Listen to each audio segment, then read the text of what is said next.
Barry McCaffrey, to you first, my friend. Well, I think it's heartbreaking. It's plausible.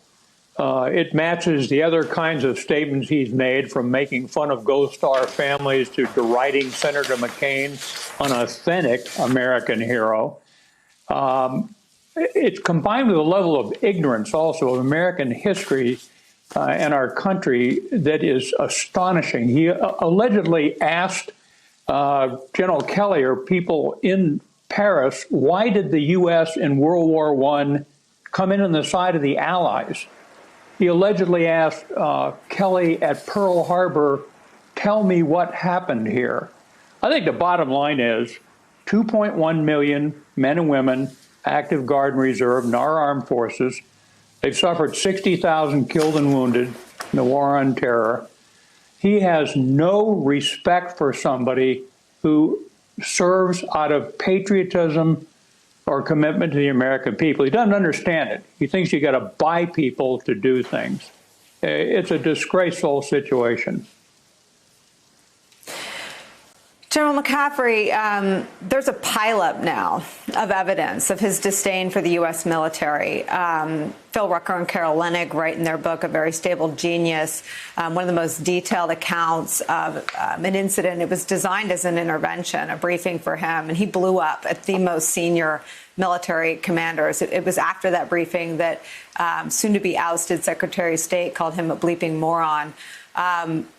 General Mattis, Secretary Mattis, has come out and said that what he saw were tactics that sought to divide all Americans, that were reminiscent of the Nazis.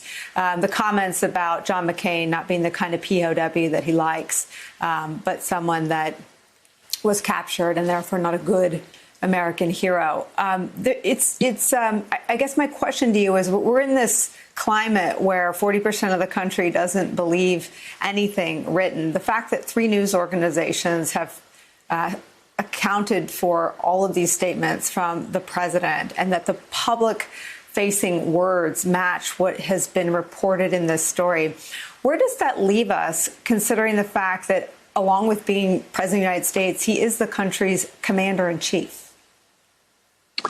I think we're in trouble. We're a really difficult situation. I assume Biden will win. I hope he does. We need civility. We need respect for the rule of law. We need pragmatic thinking. But if Biden is elected, it's going to take him 4 years to try and bring us back together. Trump has inflamed this country. Some of it was underlying antagonisms and racism, but a lot of it has been created by Mr. Trump, who I think is a very fearful man, fearful of his own service in Vietnam, but also fearful of others, of people who don't have money.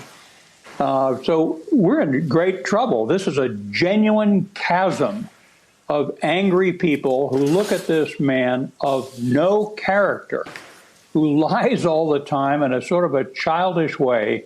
And yet, for a variety of reasons, they say, we got to stick with this fellow. It's just confounding.